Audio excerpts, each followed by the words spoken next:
Welcome to my fellow members of the New Mexico ATSSA Chapter. With restrictions imposed by the government for social distancing, ATSSA has quickly rolled out new ways for members to stay engaged. We're very fortunate to be the first chapter to host a virtual Chapter Advocacy Town Hall.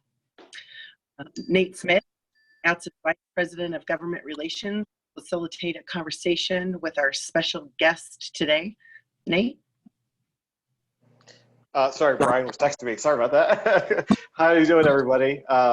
Looks like we also have the Congresswoman who's joined us as well, so we'll be able to get right into it. I was with many of you just a couple of months ago when we were in Santa Fe talking with legislators at the Roundhouse, so it's good to see you all again. We're super privileged to be joined today by a great friend of mine, a great friend of our industry, Congresswoman Xochitl Torres Small. She represents the New Mexico 2nd District, which is essentially the lower half, the southern half of the state of New Mexico. When she's in DC in Congress, she sits on the Armed Services Committees, the Homeland Security Committee, and the Agricultural Committee. Additionally, she is a big-time transportation, I like to say groupie. She's very interested in infrastructure and transportation issues, although not yet sitting on the T&I committee, but we're going to work to make that change someday down the road, hopefully. The Congresswoman is going to talk a little bit today. We're going to have a conversation about COVID-19 and what's going on, and also about the future and the outlook of what infrastructure might look like as we get through the summer and into the fall. So with that, I'll hand it over to the Congresswoman to make a couple of remarks if she'd like, and then we'll start the conversation. Congresswoman? Nate, thank you so much. And Lisa, thank you for putting this together as well. It's really an honor to get to meet you. And Nate said it perfectly. I am a transportation groupie. I know how vital it is. I think all of us in New Mexico know the importance of surface transportation, know how vital it is for our future and economic development and opportunity, making sure that people have access to places across the state and beyond.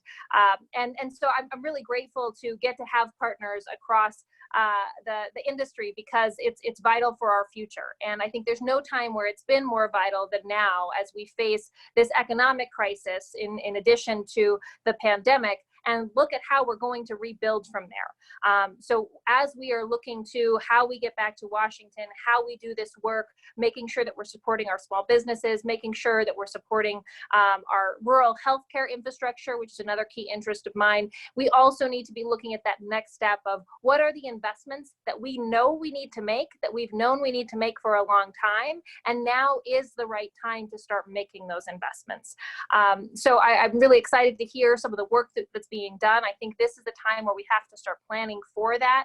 And then also recognizing that infrastructure is, of course, surface transportation, but it's also broadband. It's also cell phone service. I'm pleased that WRDA, the water bill, is moving in Congress right now, and we're working to make sure that we have good infrastructure requests on that side. So there's a lot to be put together here when it comes to the package, but we've got to make sure we've got that vision ready to go as soon as we're able. I'm also pleased that so many of our folks working in the transportation industry have been recognized but as essential workers, but that also means it's crucial to make sure we're protecting them at this time, making sure that we have the right PPE for them as they do their work, making sure that there's access to good, fast test results, so that we can be responsive to any potential risk, to the clear risk that they're facing right now. And so with that, I'm just eager to hear, I know we don't have a whole lot of time, so I want to make sure and hear your efforts and how I can best support them in Congress. Great, thanks, Congresswoman. I appreciate it. I guess my first question is, how is everything going in New Mexico, COVID related? Or is it, I haven't left my house here on Capitol Hill in a while, so I kind of know what's going on here, but I'd just be curious of really quickly how things are shaping up there.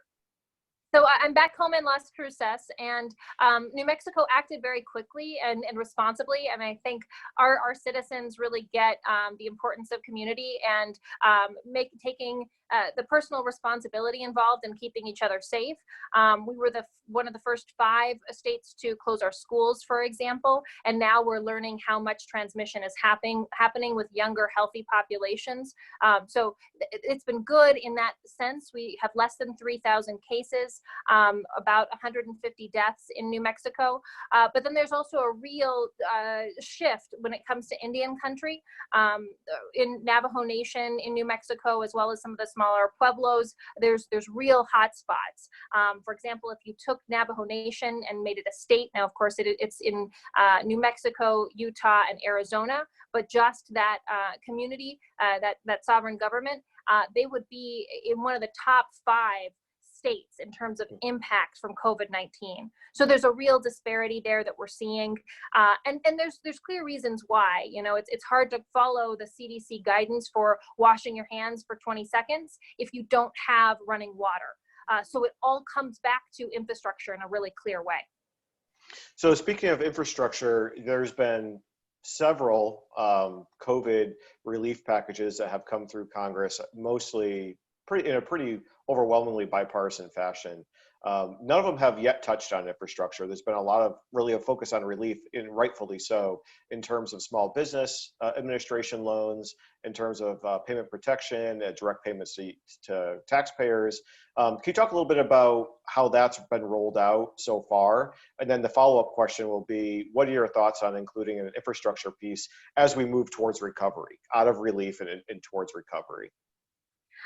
In terms of the administration, you know, I think Congress has worked very quickly and in a bipartisan way, showing that when a crisis happens, we do find ways to put politics aside and move forward. There have been some, you know, back and forth, but overall, I'm pleased that we were able to get unprecedented amounts of investment into our communities. That being said, on the administration side, there's been real challenges. I recognize the SBA is taking on an unprecedented program, but I've heard from small business owners who are completely cut out of the first application, people who were trying to get those funds and use them and just weren't included. And then I've heard from other small business owners who were lucky enough to get the funds, but because of the regulations that the Treasury put out in relation to how they could be used, and SBA in relation to how they could be used, they're having a real trouble figuring out how they bring employees back on when they're being mandated to be shut right now, and how they can have a sustainable continuation of getting back to work. So there are real challenges that we're facing even in the relief piece, and that's why we're having to stay with that, trying to get the masks and the testing, which are vital for reopening our government, or reopening our economy, so that we can then move towards rebuilding with infrastructure. That being said, I think there's a lot of lessons learned here in terms of ways that we have to be prepared to have you know, the legislation as a strong proposal ready to go as soon as we're ready to re-enter that rebuilding phase. And I think that in the 4th package, you know, we had 3.5, so I guess the 4th package, which is really the 5th package, only Congress would forget how to count. But with that package, I think that's part of why we need state and local funds, because as you all know, when it comes to transportation, it's usually a state matched system. And we're now facing an economic environment where states are going to be really struggling with how they just keep their backlog, how they pay their existing expenses, as opposed to also investing in much needed infrastructure. So those state funds are going to be really important, and then finding a way to do an infrastructure package in a way that recognizes that new economic reality. I was actually on a conference call with Secretary Chow, the U.S. Department of Transportation Secretary, earlier today, and she commented, I'm just looking at my notes right here, and she commented that in the first 2 weeks of April, receipts into the Federal Highway Trust Fund are down 26% as compared to this time last year. So that is really terrifying news, not just only for state DOTs, but for our members in New Mexico and across the country, in terms of, if that trend continues, it could be a very rough fall and early next year, especially as that culminates with the expiration of the surface transportation bill. Absolutely. And that's what we're seeing, you know, in terms of, I represent the Permian Basin in New Mexico. And so the impact to our energy industry and our oil and gas prices plummeting, you know, it's both the glut of supply, but it's also a sharp decrease in demand. And that's what we're seeing across the board when it comes to COVID-19. So it's going to have real long lasting impacts for how we invest. You know, we've already spent so much on this crisis, but it's going to take rebuilding our economy in order for it to be worth it. So it's an expense that's going to be necessary that we're going to have to invest. Just a reminder to our folks on the phone and on the video screen, if you have questions for the Congresswoman, feel free to put those into the chat box, and we'll be able to answer those as well. So, do you expect, here we are in, let's say, May is like, what, hours away, believe it or not. Here we are in May, we have summer coming up. Congress still has yet to do a fiscal year 21 appropriations. Certainly that needs to get done before October 1. Additionally, it's unclear how long, you know, COVID will impact the legislative calendar. Just from those two pieces alone, what do you think the hurdles look like for doing a reauthorization of the highway program by October 1? I think there are real challenges. You know, we've had this robust discussion about how we continue to do our committee work in Congress. It's frustrating what an intractable situation we seem to be in. I mean, I'm seeing my city council do virtual meetings. We've seen countries across the world doing, having their legislators meeting meeting electronically to do their votes. So the fact that we can't figure it out in Congress is a little frustrating. I think part of the reason why that's happened is it's turned into a political ploy as well. How do we figure out, you know, what this next package looks like? Oh, we're not going to discuss it until we physically come back to Washington. So that's been a source of real frustration for me. You know, I know folks in the real world are finding ways to get their jobs done. You guys are doing that right now. We need to be doing that too. But I do think there are some bright spots. I know that Chairman DeFazio is working very intently and with focus towards transportation. In fact, he was working hard to try to get something in some of the earlier packages when it comes to transportation. So I do think there is a clear focus in terms of trying to get that reauthorized, but it's going to be a challenge. And from my other committee work, I am seeing it happen, that the plans, seeing chairs of committees making plans and staying with some sort of schedule. So I'm on armed services. You know, we're looking at how quickly we can get back to for the appropriators to do their job. At the same time, we've got the draft NDAA almost completed now through robust conversations and now planning what the markup would look like. Likely some people at the, you know, in the room, but other people participating remotely from their offices so we can maintain social distance. So those conversations are happening within committees, but unfortunately it's also turning folks, this is turning into a political mess, which shouldn't be a surprise, but I guess I'm still a little naive. I guess my final question before we turn over to the chat box would be, especially during this time, do you find it useful for folks in New Mexico to be engaging with you, ATSSA members, for example, not just you, but other legislators, state and federal? I mean, and if that is useful, what do you expect to be the best way to do that? You know, last week was supposed to be our federal fly-in in DC. Obviously, that's been postponed until September, and hopefully we'll be able to get it off the ground at that point. But what do you, in this time and era, what do you think is the best way to engage with elected officials? So yes, it is vital to be hearing from constituents right now. We just sent in our priorities for the fourth package, and you know, we cut it down because we wanted to have an impact with what we requested. So 6 top key requests. And every single one of those, I can tell you the conversation that arose from in terms of people that I was talking to on the ground, constituents who are experiencing a real challenge. One of the silver linings in terms of how we've responded to COVID-19 is seeing my team really activate. Sometimes you've got kind of the legislative team in DC, and you've got the district team at home, and it's there's sometimes like a communication breakdown. Right now, those silos are being disrupted in great ways, where you've got, you know, the person who's working on the PPP loans in New Mexico who's talking probably every single hour with the legislative person in DC about the fixes that need to be made, and the way we need to weigh in with the administration or ask for this technical fix in the next legislation. So now the question is, how do you engage? Because you don't have the chance to make a meeting in DC. One of the things that's been really helpful for me is Zoom constituent group Zoom meetings, so kind of like this, right? But where you have a whole bunch, so I've met with a whole bunch of nurses from New Mexico, or a whole bunch of all of the hospital CEOs, and we had a town hall of small business owners with over 200 people calling in. But that way, and then we brought in an expert on the issue, so that way we can hear all of the challenges and have someone who can talk about what's going on the administration and what we need to do legislatively to kind of create a solution.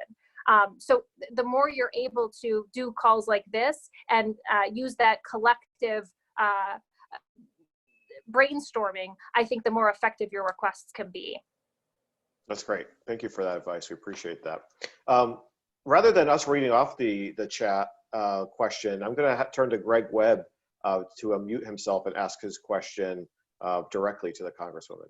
Great. Greg's Thank you a great member of ours and our president-elect of our chapter as well. Great. Thank you, Nate, and thank you, Representative, for joining us this afternoon. We appreciate your leadership and all that you do for New Mexico. My question is, given the circumstances, do you think there's an appetite for discussion around longer-term solutions for funding infrastructure, such as either user fees or gas taxes, given that gas is so low right now? And so I'm wondering if there's been any discussion about that.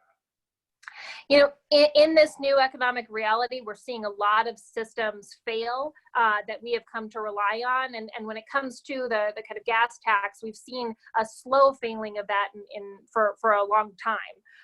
And I do want to, I'm really grateful to a lot of the transportation groups that have come out and taken that brave step, saying we've got to find a new way to fund this, and let's start talking about those, because we've seen a lack of that in Congress and also in the White House, where we've got to share that blame. But so I think I have, even amidst COVID-19, I had a call with the Blue Dogs the other day. We were talking about transportation. There was another call, I can't remember what it was, but it was a bipartisan group where someone said, we've got to look not just at what does this immediate economic crisis look like, but how are we taking on systems that are broken, and the gas tax was specifically mentioned.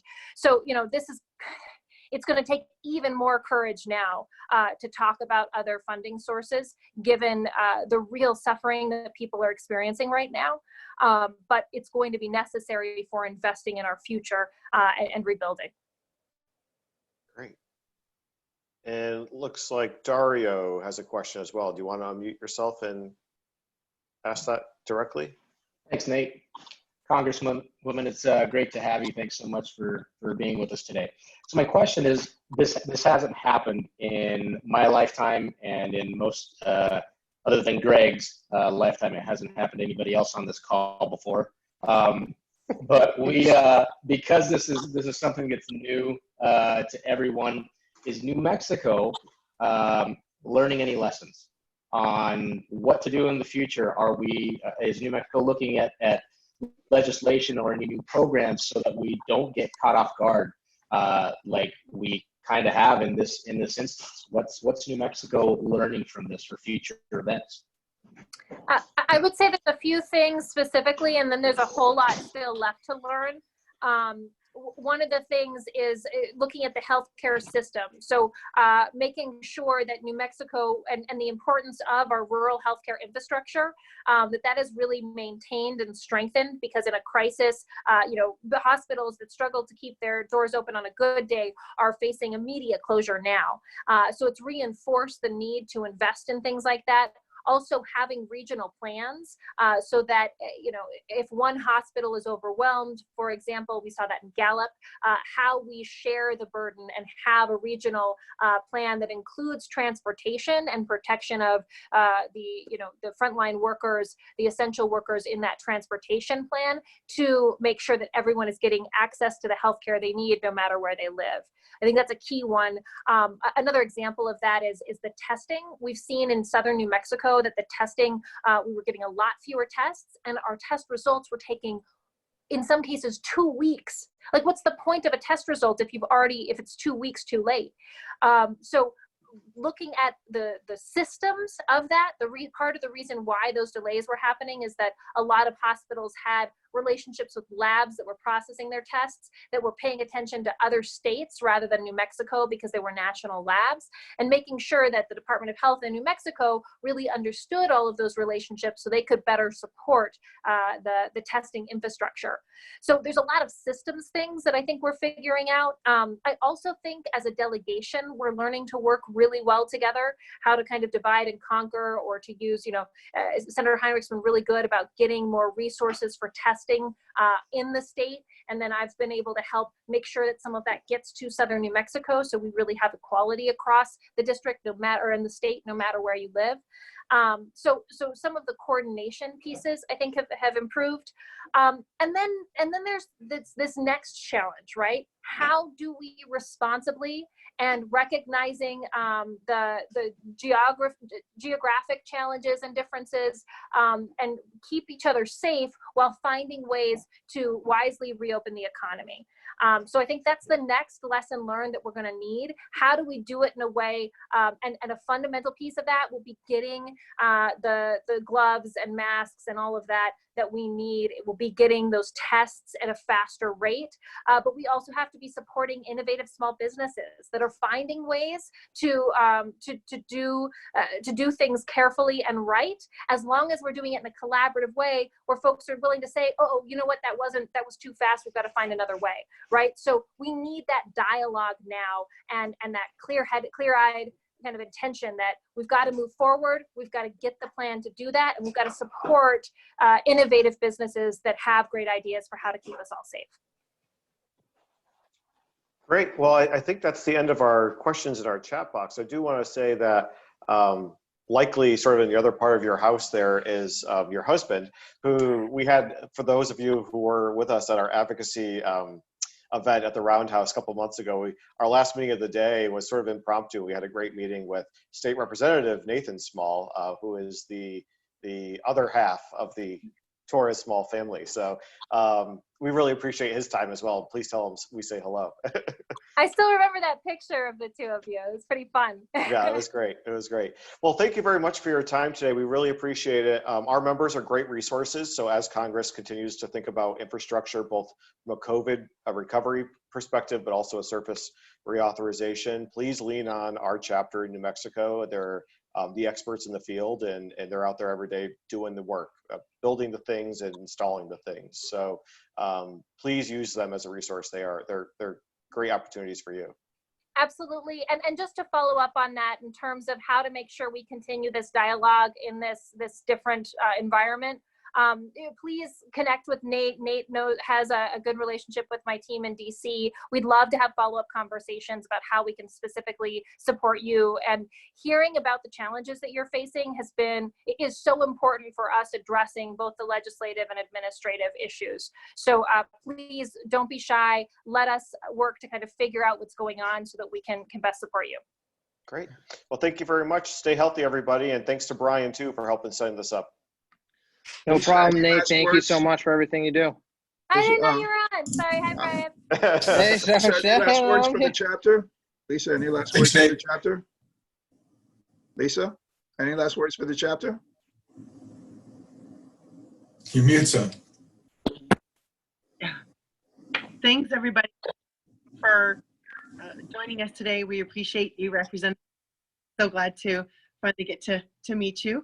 And hopefully we can meet in person soon. Everybody stay safe. All right, take care. Stay safe, everyone. Yeah. Thanks.